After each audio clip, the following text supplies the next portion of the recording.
Hello, our audit marathoners. Welcome back. You're still in the MCQ Marathon playlist where we help you crack the audit code with questions for board exam preparation. And yes, you are still with me here in round four, and I'm happy to tell you that we are approaching part five.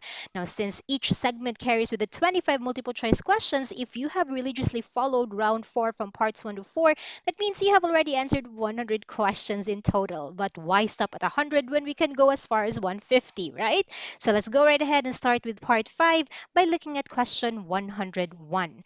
A client erroneously recorded a large purchase twice. So there's a double recording on the side of our client.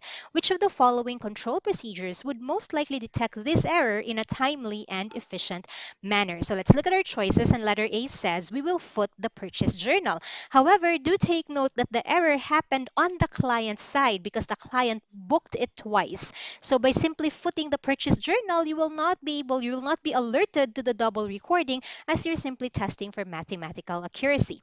It is also not letter B because letter B simply states that we will trace from the purchases journal to the ledger accounts.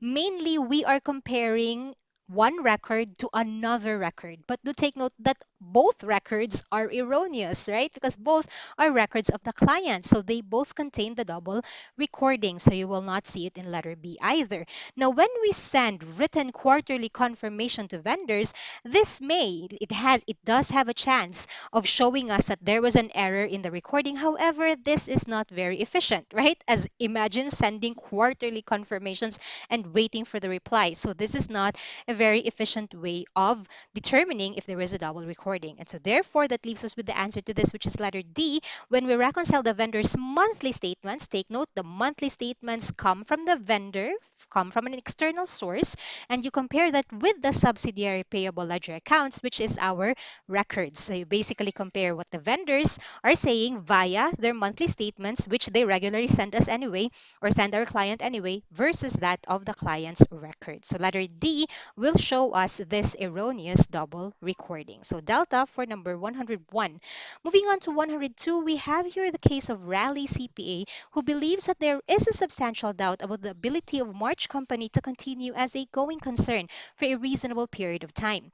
In evaluating March's plans for dealing with the adverse effects of future conditions and events, Raleigh most likely would consider as a mitigating factor March's plans too. So what we have here is a client by the name of March Company who seems to be having going concern issues, and we are going to look for a mitigating factor, or that factor which reduces this going concern issue. Now, usually when we evaluate choices like this, we look for the choice, okay, or the factor or the scenario that allows the client to save up on cash, either to save up on cash or to generate new cash. As we all know that liquidity is a bigger, or could lead to bankruptcy, or could more effectively lead a client to bankruptcy, right? So we're looking at liquidities. If the client is able to generate cash or save up on cash, then that is our mitigating factor. If we take a look at letter A, make the credit terms for sales on account more lenient, you are actually extending the time that you would take to collect from your customers. So you will not be saving up on cash here. In fact, you're going to slow down your turnover, your AR turnover. So not letter A. Other B, postpone those expenditures for research and development projects. When we think about it, there are R&D expenses which are postponed. Does this allow the company to save up on cash? The answer is yes. So it might be letter B, but let's put that to the side and evaluate the rest of the choices. Letter C says strengthen internal controls over cash disbursements. Now, when we evaluate this one, we might think, yeah, if we strengthen internal controls over cash disbursements, this might help save up on cash. But if you think about it, this doesn't significantly reduce the cash outflow, because if all of the cash outflows are still there, only that they are processed in a good system of internal control, that doesn't significantly lessen the outflow of cash. So while letter C might be it, but between Bravo and Charlie, I would say Bravo is a better option. Don't you agree? Letter D, purchase the production facilities currently being leased. Oh no, because when you purchase rather than leasing, that's a one-time, big-time outflow of cash. And what we would want is to save up on cash. So it's not letter D either. That means the best answer to this one is letter B. Bravo, postpone those expenditures. The next question, 103. If an auditor in planning to use statistical sampling is concerned with the number of a client's sales invoices that contain mathematical errors, the auditor would most likely utilize. So for this, let's do a quick recap. So we have non-statistical sampling and statistical sampling, both of which are acceptable. Now, when we talk about statistical sampling, you may choose between a variable sampling plan and an attribute sampling plan. So the variable sampling plan is used for substantive testing, whereas the attribute sampling plan is used more commonly for test of controls. Now, when we take a look at number three, be very careful because our eyes might be drawn to mathematical errors, right? And we might immediately think, okay, mathematical errors, numbers, we go for variable sampling. However, be careful because it simply didn't state the mathematical misstatements or the amounts of misstatements. Rather, it says the number of a client's sales invoices that contain mathematical errors, and that spells a world of difference. So when we talk about the number that contains errors, so you're basically talking about a deviation rate, right? And so when we talk about the deviation rate, this is more appropriate for a test of controls. And because of that, in the case of 103, the answer then should be sampling for attributes, since we are not only concerned with the misstatement, the amounts, the balances. Rather, what we are concerned of is the number of invoices that contain errors. So that's Charlie for 103. Moving on to 104, which of the following statements is not true? So we're looking for the incorrect statement or the false statement. Letter A, an addition of another paragraph to an otherwise standard audit report always requires a modification of an unqualified opinion. And do you remember previously we have actually identified this to be false? Because in the case of EOMs and OMs, these are our additional paragraphs, they do not have any power to modify our opinion. So that's letter A. Actually, we answered a similar question in the previous segment. Let's go to number 105. Which of the following courses of action would an auditor most likely follow in planning a sample of cash disbursements if the auditor is aware of several unusually large cash disbursements? So we go at letter A and say set the tolerable rate of deviation at a lower level than originally planned. So meaning to say, by setting the tolerable rate at a lower level, the auditor becomes stricter and would therefore have a larger sample size. But to take note, the main issue is that there are several unusually large cash disbursements. Letter B, increase the sample size to reduce the effect of the unusually large disbursements. And if you would notice, it would seem like letter B is the result of letter A, right? Letter C, continue to draw new samples until all the unusually large disbursements appear in the sample. So you're kind of like taking a shot at chance here. We'll just keep on drawing new samples until all of the unusually large become part of our sample. Or letter D, stratify the cash disbursements population so that the unusually large disbursements are selected. And I think at this point you're able to see the correct answer, right? The answer to this problem should be to stratify. So when we stratify, that means we group together items with a homogeneous characteristic. And for test of balances, we usually group them according to their balances. So say, for example, all receivables of 1 million and above, right? All receivables of 100,000 to less than 1 million. So that's how you stratify. By stratifying, you are giving the unusually large balances a bigger chance at being selected. So that's delta for 105. Moving forward to 106, which of the following statements concerning the sample size is true?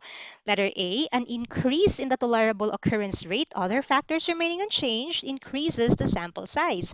However, we do know that the relationship between tolerable deviation rate or tolerable occurrence rate to sample size is inverse. So when you increase the tolerable, it should decrease your sample size. So letter A is not true. Letter B, the higher the expected occurrence rate, other factors being equal, the larger will be the sample size. And for this, we recall the relationship between expected deviation rate, expected misstatement, expected occurrence rate to the sample size is direct. So the higher the expected occurrence rate, the larger indeed will be the sample size. That means letter B is the true statement. Let's still evaluate C and D. So letter C, the more critical the attribute being tested, the higher will be your tolerable occurrence rate and the larger will be the sample size. So actually, the more critical the attribute being tested, the larger will be the sample size. But in order to reach the large sample size, the lower should be the tolerable occurrence rate. right? Because what we said is that the tolerable has an inverse relationship to the sample size. So if what you want is a larger sample size, your tolerable occurrence rate should be lower. Letter D, the lower the acceptable level of underassessment, the smaller will be the sample size. So tolerable, acceptable, desirable, those normally have an inverse relationship to sample size. So the lower the acceptable type 2 risk, the larger will be your sample size. That makes the answer to 106. Bravo. 107. Which of the following statements is true concerning a compliance audit? Letter A report on compliance can only include negative assurance, and that is not true. Letter B, compliance audits are only performed by government auditors, also not true. Letter C, materiality is difficult to measure in a compliance audit. That is true. This is probably the answer. Why do we say this one? Let's say, for example, if you talk about the breach of a covenant and the amount is not so material, but then the consequences are huge, so then that would automatically make it material, right? So it's quite difficult to measure compliance or compliance, okay, in terms of compliance audit. So letter D, risks such as inherent control and textures are not appropriate in planning and performing a compliance audit, and that is not true. So we have already identified the correct statement to be letter C. Let's go to 108. Which one is most likely to have more serious consequences? Assessing control risk as too high or too low, and why? So let's break this down. When you talk about assessing control risk as too high, meaning to say you assessed control risk overly high. When you assess it at high, meaning you don't intend to rely, right? So when you are assessing it as too high, overly high, meaning you did not rely on the reliable. Now, when you assess it as too low, by too low, meaning to say you decided to rely. So, because you decided to rely, because it's too low, that means that you relied on the unreliable. So, too high, you did not rely on the reliable. Too low, you relied on the unreliable. Okay, so and we know between the two, the more serious consequences would lie with type 2. And type 2 or the beta risk is assessing it too low, right? So that leaves our answer to either be Bravo or Delta. Bravo says too low because audit efficiency and consequently audit reliability will be inhibited, or letter D, too low because too much reliance will be placed on weak controls, increasing overall audit risk. And the answer to this one, of course, is Delta. We know that in the case of type 2 or beta risks, what is being attacked is the effectiveness and not the efficiency. So Delta for 108. Let us now answer question 109. Which of the following statements is true? Letter A, the audit procedures will vary as a result of using either statistical or non-statistical. The answer to that is it is not true, right? Whether you use statistical or non-statistical will simply dictate how you determine your sample size and the sampling units that you will select, but the procedures remain the same. Meaning to say, if you plan to use confirmation of receivables, that will be the same procedure. You will still confirm the receivables even when you have chosen statistical or non-statistical. So letter A is not true. Letter B, the same audit procedures are performed in the same manner for either statistical or non-statistical. Letter B is most likely the answer to this because like what we have mentioned, it doesn't really matter whether you use statistical or non-statistical, the procedures will remain the same. Letter C, statistical sampling requires quantitative audit procedures, whereas non-statistical requires judgmental audit procedures. Again, the procedures are not affected. What is affected is how you determine your sample size and later on how you will interpret the results, but the procedures remain the same. Letter D, the audit procedures will be the same for either statistical or non-statistical, but they must be performed differently. Not true, not true, not true at all. What is different is how you're going to determine your sample size and how you're going to interpret it later. That means the correct answer to this one is indeed letter B, bravo. Moving on to 110, which of the following is most likely to indicate a fraud? So letter A documented loan to an officer of the company. Letter B, several overpayments are made for goods received from a supplier. Letter C, a check received after year end is inadvertently recorded as if received before year end. Or letter D, the year end cash balance does not include cash in transit to the company at year end. Now, we all know that in transit accounts and transactions transactions are very common for cash, so letter D is not likely to indicate fraud. Letter C already says it was inadvertently recorded, so this is more of an error than a fraud.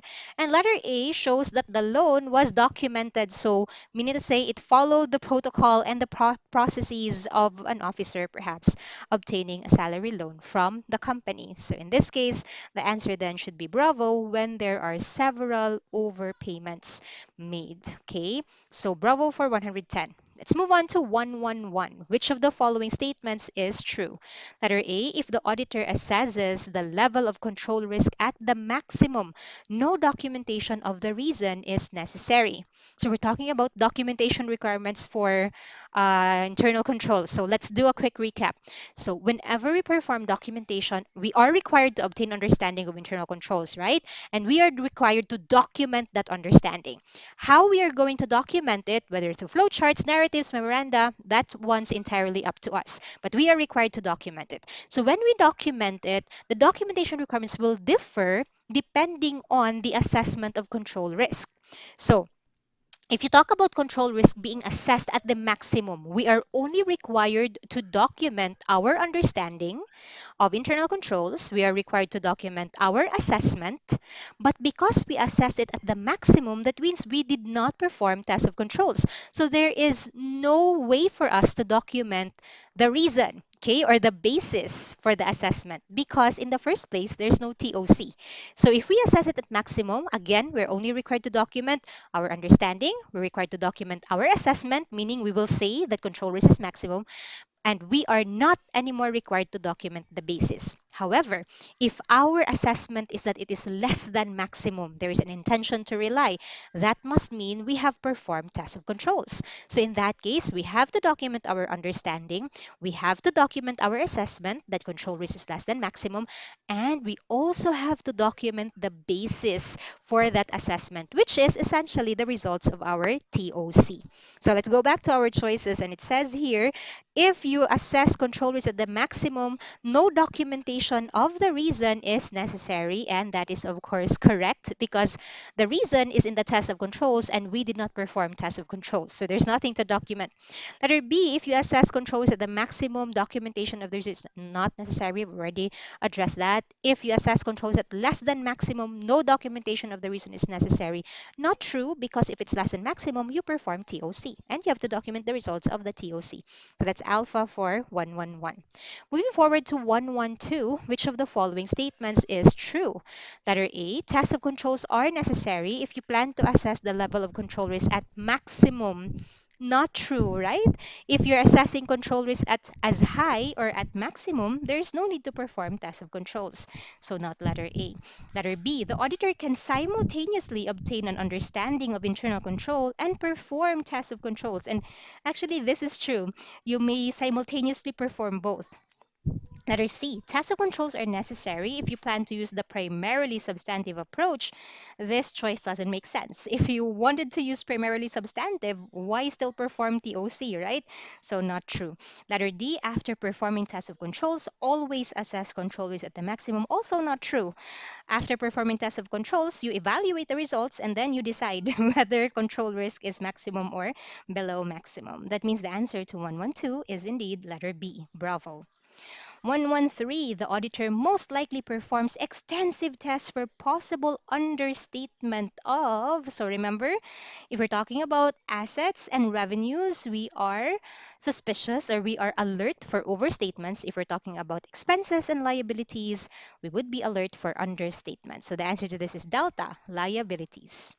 Let's go to 114. When testing a computerized accounting system, which of the following is not true of the test data approach? And actually, I think we answered already a similar question, right?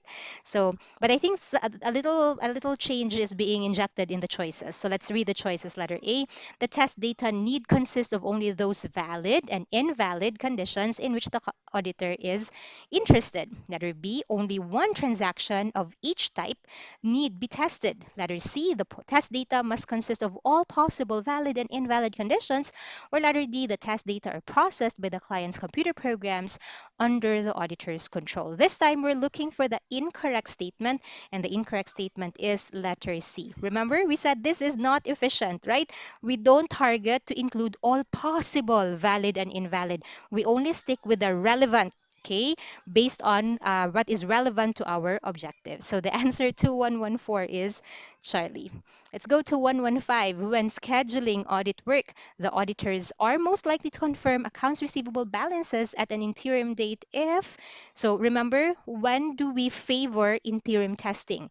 It is when the risk of material misstatement is low, right? If RMM is low, we are setting a high acceptable detection risk level and we are relaxed, we are chill, we would favor interim testing. So when would we likely confirm AR at an interim date?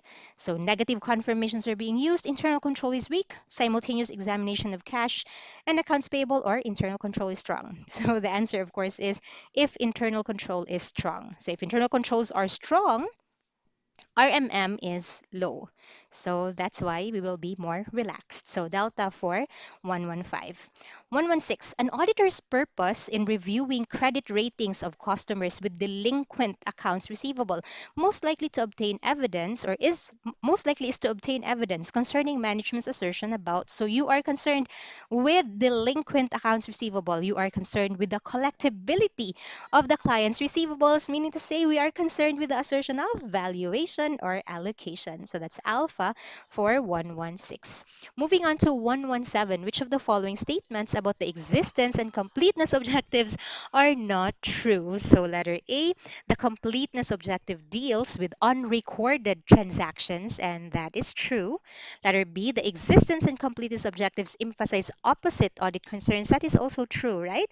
Existence is for overstatements, completeness is for understatements. Letter C, existence deals with understatements and completeness deals with overstatements. We've just mentioned this one. So I think we now know that letter C is the incorrect statement. So that makes Charlie the answer to 117. 118, an auditor suspects that fictitious sales may have been recorded during the year. Which of the following analytical review results would most likely indicate that fictitious sales were recorded? So we have here our four options. Letter A says accounts receivable turnover decreased from 7.1 to 4.3. So there is a decline in the collection rate. And if you imagine if those are fictitious sales, then you can't collect on fictitious sales, right? So if there are fictitious sales being recorded, then this will mean that the collection rate will also decrease because you can't collect on them. So it's likely to be letter A. But let's still evaluate the other choices. Letter B, gross margin decreased from 40 to 35%.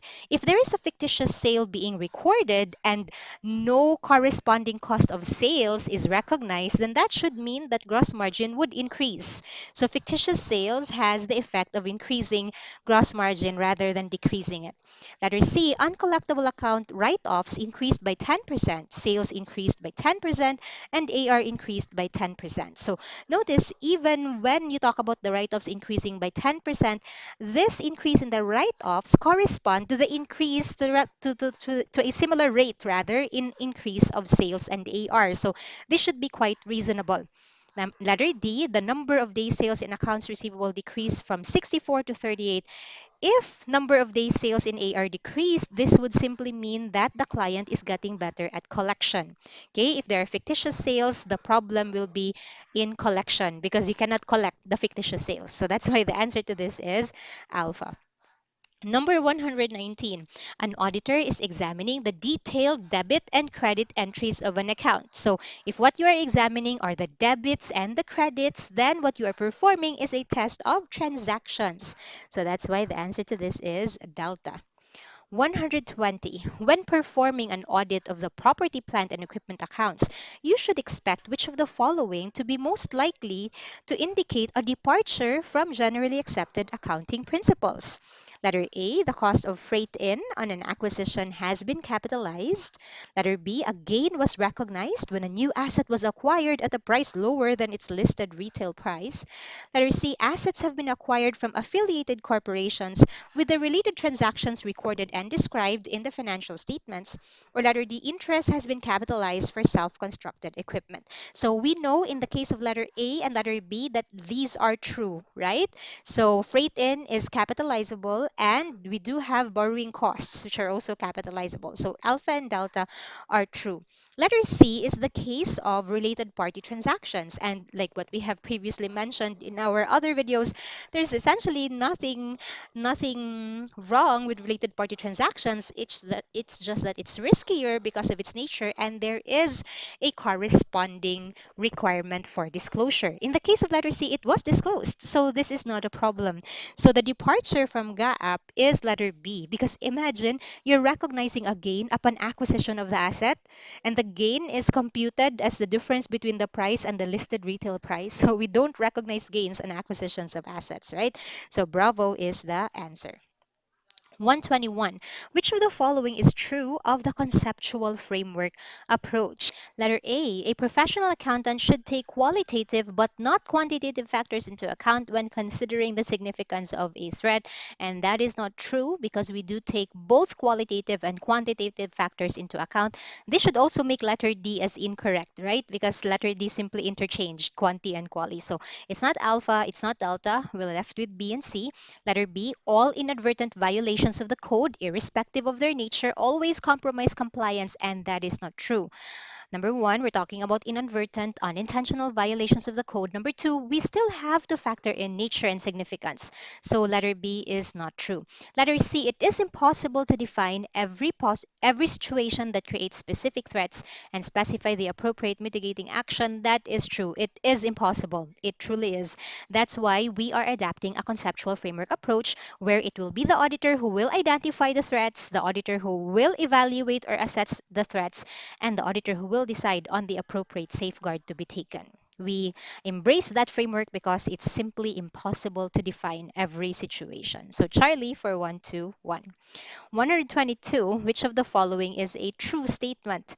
Letter A, the extent of the audit procedures performed on the corresponding figures is significantly less than the scope of the audit for the current figures. So remember, corresponding figures, they are the clingy figures. They are an integral part of the current year. So, and because of that, the auditor does not specifically make mention to them. So in the case of letter A, it says your procedures on the clingy corresponding figures are significantly less than the current figures. Okay, so that's letter A. Letter B, when the financial statements of the prior period have been audited by another auditor, the current auditor must insist that there would be a division of responsibility. And letter B is not true. When there is a predecessor auditor and you would like to highlight the fact that there is another auditor before you simply have to make use of an other matter paragraph, right? And the other matter paragraph simply states that there was a previous auditor, what the previous auditor's opinion was, and the date. Letter C, when the financial statements of a prior period has been audited by another auditor, you must insist that the audit of the financial statements be performed by the successor. Also not true. Okay, we do have a responsibility to test beginning balances or opening balances, but we don't insist that we reperform the prior year's audit. Letter D, when the comparatives are presented as corresponding figures, the auditor specifically refers to the predecessor in the introductory paragraph of the auditor's report. Not true at all. In case when you want to make mention of the predecessor, do it in an other matter paragraph. So therefore, the correct answer is alpha. 123. After the general objectives are understood, specific objectives can then be developed. Which of the following statements is true? According to letter A, there should be at least one specific objective for each relevant general objective. So at least one for each general. Letter B, there will only be one specific objective for each general objective. Letter C, there will be many specific objectives for each relevant objectives. Or letter D, there must be one specific objective for each general objective. So for this, we do remember that, of course, we set the general objectives first before we go for the specific specific. So there is no requirement for there to be a 1:1 relationship between general and specific. So it is possible that there is one specific to one general, or that there will be more than one specific to general. So mean to say there should be at least one, okay, not only one, because there could be more than. So just at least one. So when we say at least one, there could be two or three. Okay, so not only one, so not letter B, and not many, okay, because it could be just one. So that's why the correct answer is alpha. Number 124, although the quantity and content of audit working papers vary with each particular engagement, the auditor's permanent files most likely include letter A, prior year's accounts receivable confirmations that are classified as exceptions. But take note, we're talking about the permanent file. Letter A is most likely in the current file. Letter B, schedules that support the current year's adjusting entries, so to the current file. Letter C, documentation indicating the audit work is adequately planned and supervised. You're talking about the current work, okay? The current audit work. So that should be current file. So analysis of capital stock on owner's equity accounts. These are accounts of continuing importance. So this we might find in the permanent file. So delta for 124. 125. Which one of the following subsequent events will most likely result to an adjustment to the financial statements?